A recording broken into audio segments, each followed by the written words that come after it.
Hey, what is up, guys? Rules for Rebels here with Side Hustle Thursdays. So, last week we talked about Tanner, the newlywed who went on a cruise and upon his return started an affiliate marketing slash AdSense blog that answered commonly asked questions about cruises for people who are new to cruising.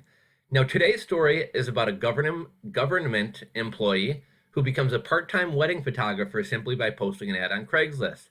This brings me to my next point, which is that there are different types of hustles.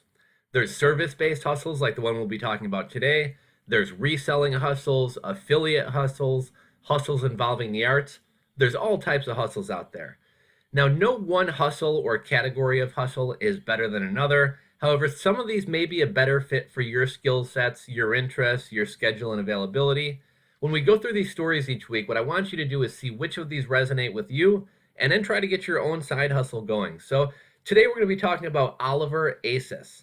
Oliver works as an engineer for the state of California, and in his free time, he enjoys photographing landscapes. So one day, a friend of his asked Oliver if he would photograph her wedding.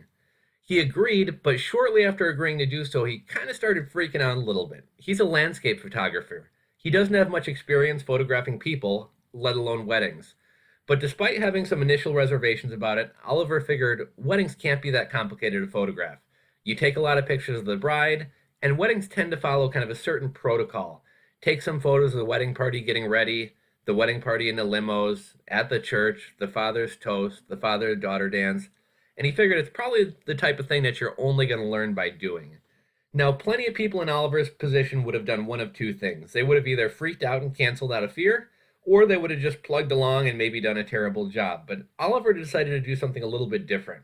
He decided the only way to gain experience prior to his first wedding was to photograph another wedding.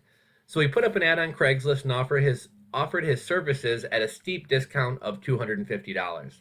Now, Oliver admitted, and I thought this was kind of funny, Oliver admitted that he would feel terrible messing up his friend's wedding, but he wouldn't feel quite as bad messing up a stranger's wedding, especially if he was only getting paid $250. So he put up his ad and met a couple who was interested. Now, Oliver had only photographed landscapes in the past, so he didn't have a portfolio of wedding photos to show the couple. But he sorted through some of his landscape photos, picked out a couple of his best ones, and sent his work over to the woman who was considering hiring him for the wedding. And sure enough, she hired him. Now, Oliver didn't have any experience and he didn't really know what to charge, but because this was an experiment and because he really just wanted the practice, he only charged $250. Now, it turned out not only did he not mess up that first wedding, he actually did a great job, and the couple loved their wedding photos. A couple weeks later, he wound up shooting his friend's wedding and was paid $500. So now he had a little bit of experience under his belt. He had some pictures to include in a portfolio to show other couples who were potentially interested in his work, and he was able to up his rates. Today, he's charging over $3,500 per wedding he photographs, and there's no shortage of work for him. Now, Oliver, if he wanted to, could probably quit his day job and do this full time. If he did only two weddings a month, so what, basically two Saturdays a month, he could bring in over $80,000 per year. But for now, he's happy continuing his work with his day job for the state of California and with this side hustle bringing in some extra money.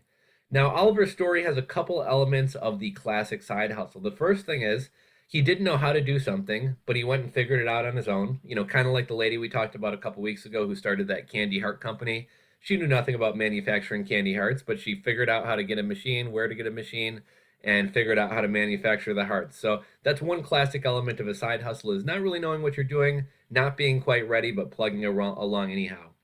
For Oliver, he knew how to take photographs. It was just a matter of figuring out the protocol for a wedding and some best practices. Now, today's side hustle is a little bit different than the past side hustles that we've discussed because first off, it's a service-based hustle rather than an e-commerce or affiliate marketing hustle. Another thing that's different about today's hustle than past hustle, as far as like one of you guys wanting to replicate it, is with past hustles, you didn't really need anything. With this hustle, you need an expensive camera. You'd also need to know something about photography, which is a skill that takes some time to master. Now, if you have an interest in photography and this is something that appeals to you, you could very easily go buy a used DSLR camera off eBay and start practicing your photography skills and do something similar. You can even focus on something else besides weddings. Maybe you want to do dog photography or baby photography or even product photography for e-commerce professionals. There's a lot of ways that you could go with replicating this pretty much same exact hustle. But let's say you don't have an interest in photography or don't have the money to buy a DSLR camera. There's still plenty of service-based hustles out there that you can offer. Service-based hustles tend to be one of the fastest ways to start bringing money in. So if you find yourself in a position of saying, I have to make X amount of money by such and such date, a service-based hustle may be the way to go. Like I said, even if you don't have photography skills, we all have some different skill set that we can offer to people, whether it be graphic design, cleaning out somebody's garage, organize somebody's closet, mowing somebody's lawn.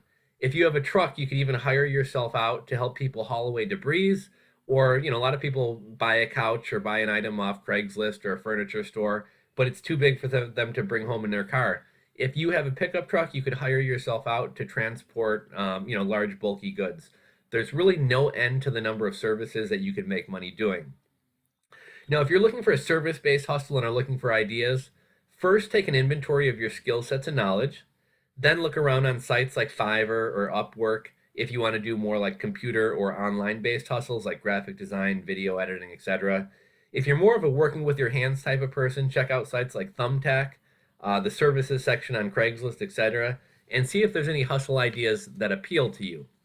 So while I get the draw of more passive online hustles like e-commerce and affiliate marketing, service-based hustles I think are not only more likely to succeed because there's typically a true need for a service where there's not always a need for, the product that you decide to roll out or the blog that you decide to start, but they're also probably a better method if you're looking to start bringing money in fast. With affiliate marketing, it may take a couple months before you start bringing in any money, and it can take, months or even years to grow it to a point where you're bringing in serious money.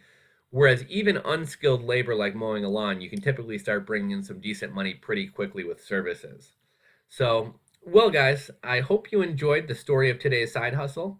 Have you guys ever started a service-based hustle of your own? If so, what was it? What was your hustle? Drop a comment in the comment section below. I want to thank you guys for watching, and we will catch you again next Tuesday for Side Hustle Tuesdays. Until then, guys, I'll see you next time.